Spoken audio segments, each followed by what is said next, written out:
This is the non-microwave truth, and I am CL Whiteside. Are you ready? I said, are you ready?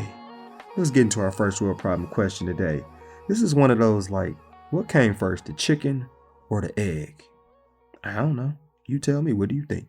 But our first world problem question today is, what do you think comes first between your thoughts and your feelings? Now, just Googling this, I got all types of different responses. First thing I Googled, it says feelings come first. Thoughts are ways of dealing with feelings. That's like, well, are they? Then I read something else that talks about, if you have a situation, let's say I walk into a room with a bunch of different people and I start talking to them. I could think they're all staring at me because they don't like me. And then that will cause me to feel nervous or anxious. But then someone was like, you might not even think that they're staring at you. You would feel that they're staring at you because it's like, how do you even know that they're staring at you? But what do you think? What comes first? The thought or the feeling? I feel like if it's cold, if I walk outside, I'm going to feel that it's cold first. And then I'm going to think like, I need to put a hat on my bald head. And I think most things say that we feel first and then we think. But do you think Jesus was different? Do you think that Jesus thought first and then felt? What do you think? And this is our first world problem. What comes first, a feeling or a thought? Remember, I'd love to hear from you on Instagram or Twitter. And this is our first world problem. It is dinner time. This is the fourth and final episode of our series of modern day idols. And we're looking at my feelings, your feelings. I'm the type of person that just goes off of vibes and energy. I can feel how it should be. And I can see who people really are by the energy and the vibes that I feel. I just feel that since my heart is leading me towards them, it's good, it's okay. Why would God allow me to feel this way if it wasn't right? I feel... How do you feel? Now, this is one of those high-key idols we live by and we don't even realize it half the time. But how many of us justify doing what we did or didn't do because I did or didn't feel like it? I know I'm not alone with that.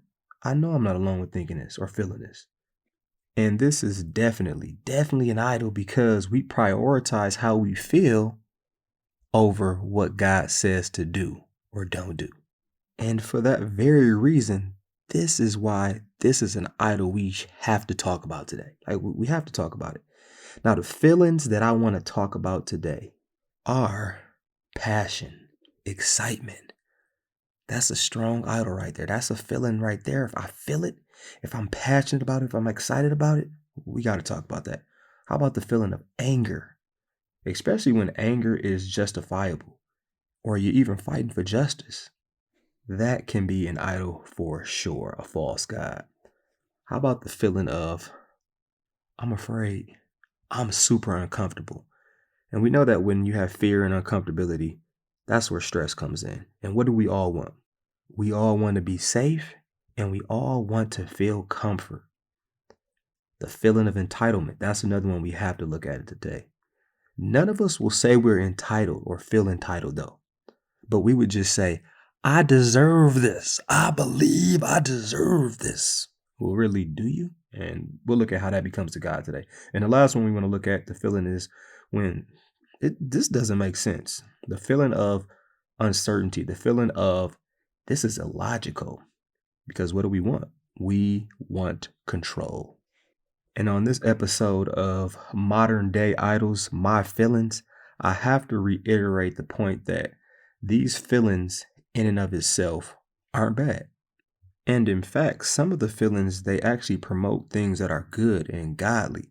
But when those feelings make us or start promoting us to doubt God, or those feelings all of a sudden become our God and our motivation for doing each and everything, and it's out of God's will, that's when it becomes a false god and an idol.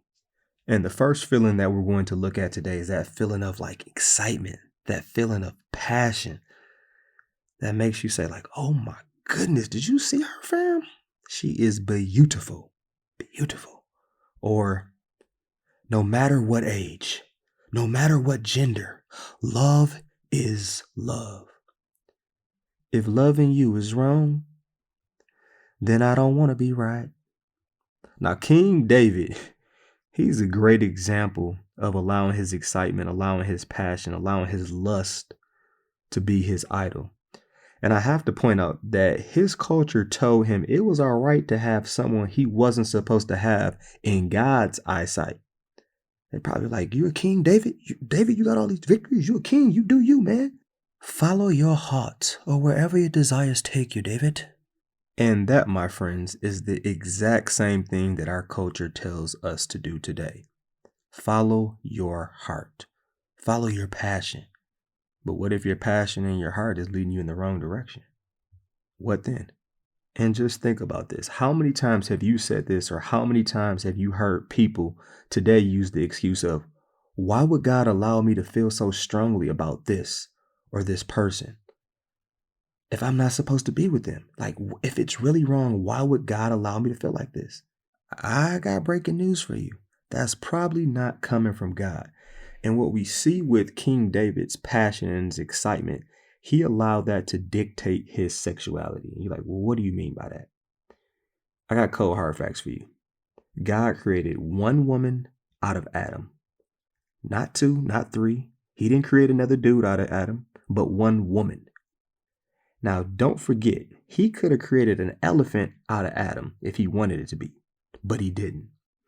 And you're like, what are you referring to? Genesis 2, verse 23 and 24 says this. This is now bone of my bones and flesh of my flesh. She shall be called woman, for she was taken out of man. That is why a man leaves his father and mother and is united to his wife, and they become one flesh. And how many people say bump this idea of God when the thing that they desire, their passion, their excitement, it goes against what God says in his word?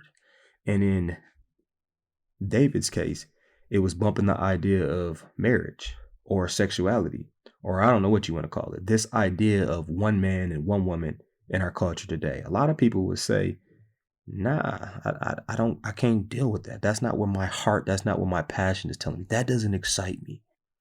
And a lot of people, they struggle with this. Even people that call themselves Christians struggle with this. Something that I've struggled with too, because we get like David.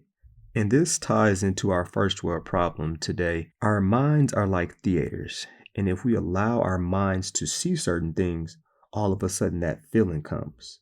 And David's excitement, David's passion had him saying, I want some sexual healing.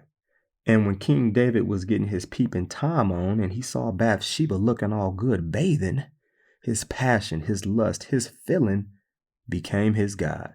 But what King David did was have someone find out who she was, and then he sent someone to get her. And this is in Samuel chapter 11, if you want to read it for yourself. Now, his dedication to his idol of him feeling passion and having excitement, it led King David to commit adultery. And some would say that King David even, in a way, raped her, because it's like, what is she supposed to say? She gonna say no to the almighty king of Israel? But things we know for sure, this led David to murder a man and cover it up, like he killed Bathsheba's husband to get rid of the fact that he was baby daddy to another man's wife. So just because you love someone or something, that doesn't make it godly love. Like just because your passion took you there. And I know some of you would say, but my love is not causing anyone to die, or my love, my passion, it's not adulterous. But if it's out of God's design order, it will cause some type of death. And in David's case, it caused an actual physical death because the baby with Bathsheba died. In our case, at the very least, it's going to cause a spiritual death. And you got to keep your eyes open and know something in your life is dying when your passion is leading you outside of God's truths and God's will. I got to say that again.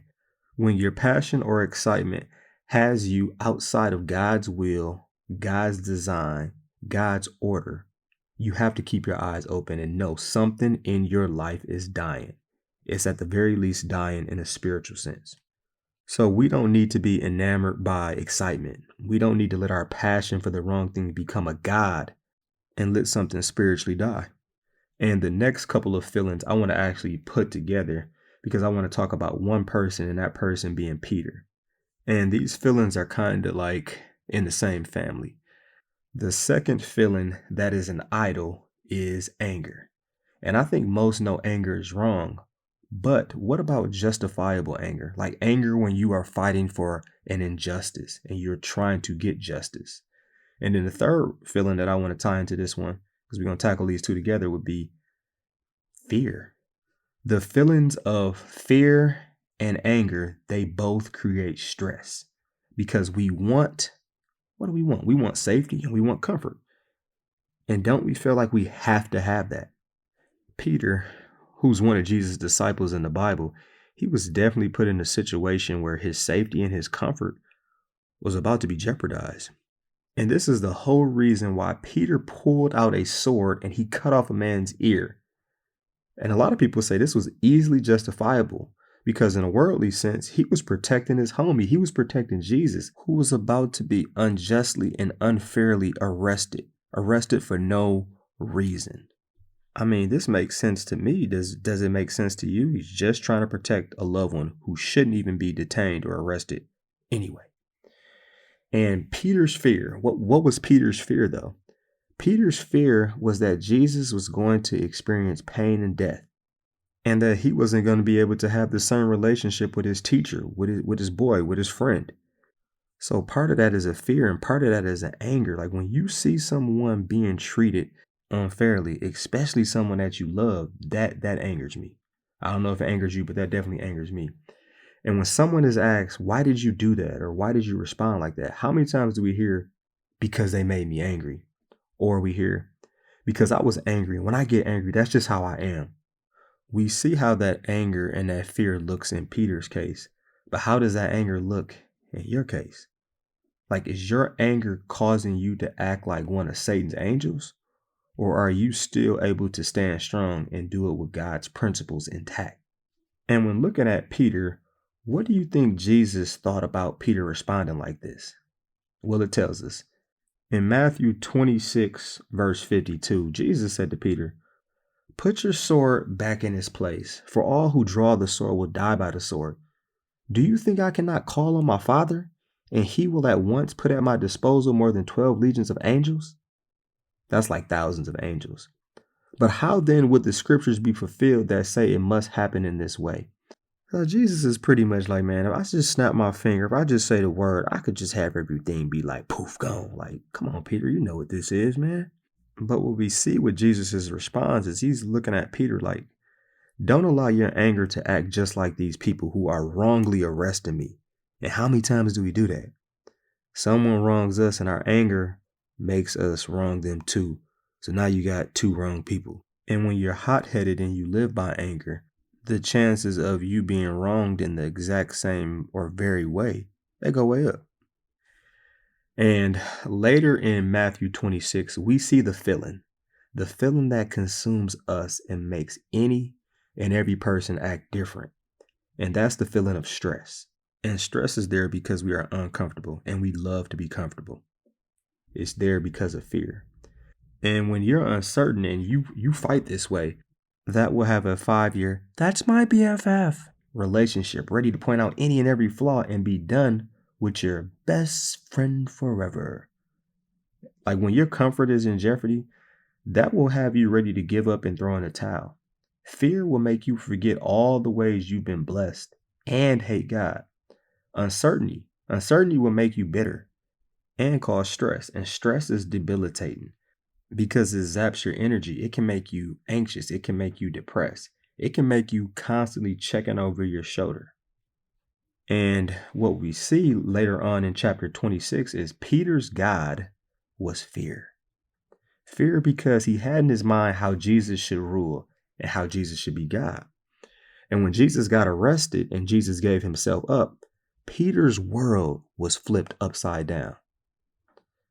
Now, I want you to think about this. How are you like Peter in wanting to be safe? How are you like Peter? Peter's world flipped upside down because Jesus let him down. How do you feel like God is letting you down or not answering your prayers? It might not be that God's not answering. It may be that you just don't like his answer and are like Peter was and in denial. It's easy. It's so easy to claim God and trust him when we feel like we're being blessed how we want to be blessed. But it's not easy the other way. Like, it's not easy for me. I know it can't be easy for you. But something I want to point out, when we allow fear to be our God, our idol, people in situations that aren't even confrontational, they automatically become confrontational to us. We feel attacked. And I'm going to break that down to you by paraphrasing Matthew 26 through 69 through 75. So when Peter was sitting out in the courtyard and some servant girl came up to him and was like, "Hey, you were with Jesus." Peter denied that. Peter was like, "I don't know what you're talking about." This is a prime example of feeling attacked when somebody's not even attacking you. And then he went out to the gateway and there was another servant girl who saw him. She was like, You're that fellow that was with Jesus of Nazareth." And Peter again was like, "I don't know him." But he took it to the next level. Like, "I swear to God, I don't know, dude. I do not know this man." And then after a while, those standing up there, they were like, "Hold up. You definitely are one of them because you got an accent. That's what it is. You got an accent, dude. You sound just like him. That's the giveaway." And that's when Peter just lost it. Started cussing and swearing, "I don't know this bleepity bleep man. Bleep bleep bleep. I don't know him." And the rooster crowed. And then Peter remembered about Jesus saying, "You were going to deny me and you would disown me 3 times." And then Peter just lost it. And what we can see with this fear, with this type of stress, with this uncomfortability, is it becomes an idol. It becomes an idol because it lies to us. And it says we can't be safe. That's what Peter was worried about. We can't be comfortable how we want to be, how we desire.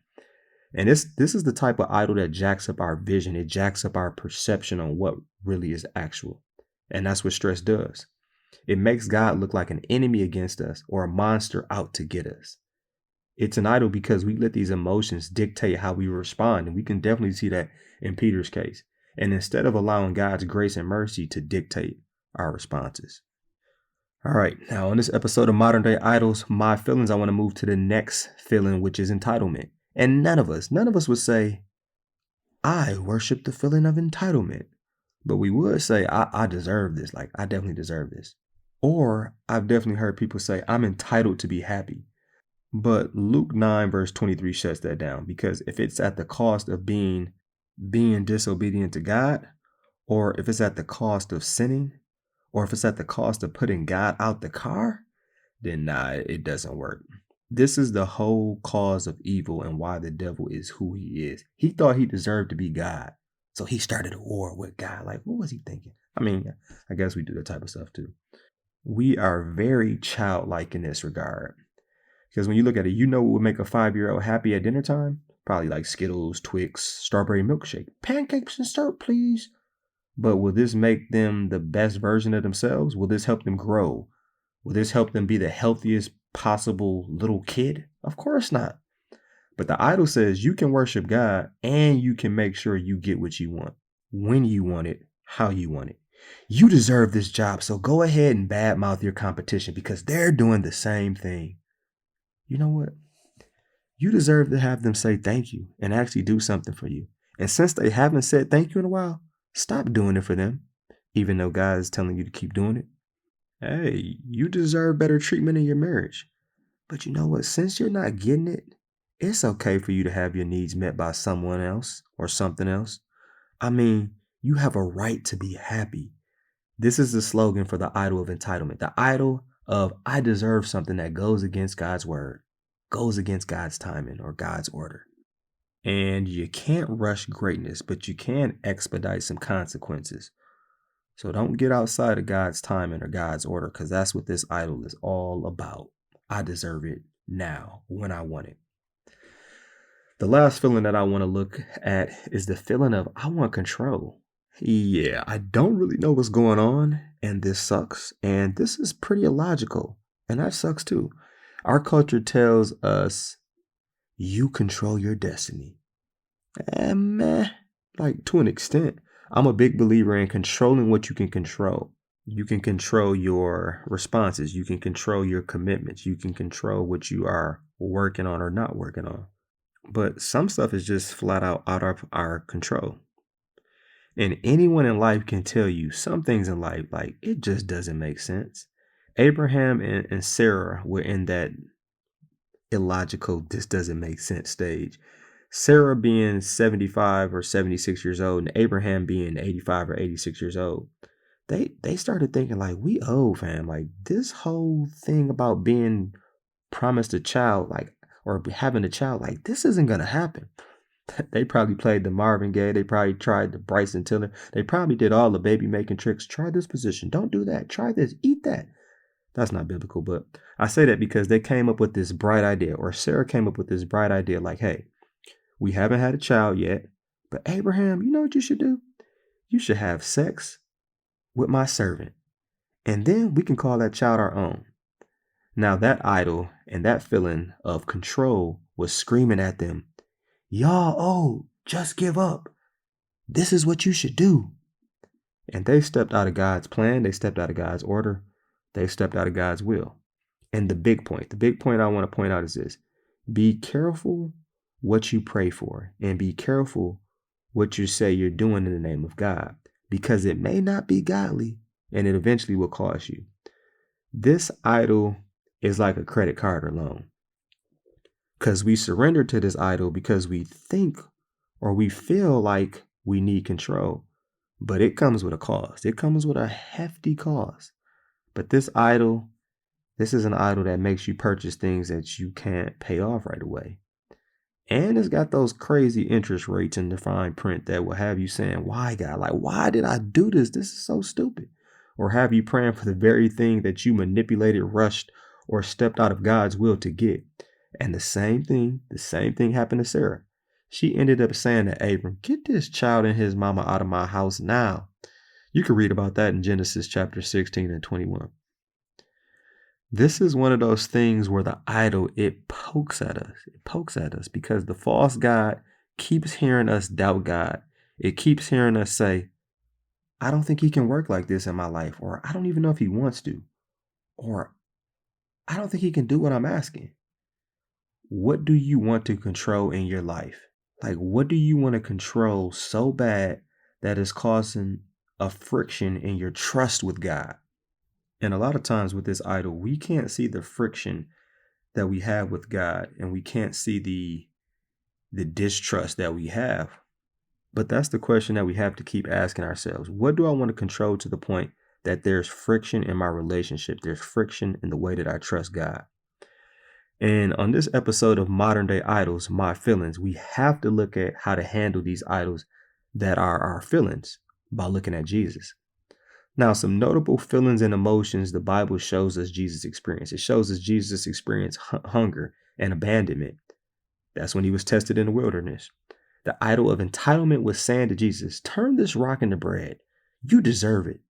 That was an underlying half truth. I mean, he definitely deserved it, but the devil told you to do it, so don't do it. You can find that in Luke or Matthew chapter 4. We see Jesus had anger, like he went off in the temple. He had anger with the Pharisees. We see the anger that sometimes he had with his disciples, but he never crossed that line. His anger was always justified, and it was always in a way that was pointing them back to God. His anger was rooted in the fact like, this is not God's way. We see that Jesus experienced love. He experienced passion. He experienced heartache. And Jesus definitely didn't chase safety or comfort. And John chapter 11 brings up these three feelings that I just mentioned of love, passion, and heartache, because we see that Jesus has passion, but passion didn't become his idol and keep him from doing his work of the Father. He trusted the Father's timing. So to paint the picture for you, this is when Lazarus was sick and Lazarus eventually died. But when you read this, it says that Jesus knew he was sick, but he stayed where he was 2 more days when he got the message that Lazarus was sick. And I have to point out the encounter that he had with Martha.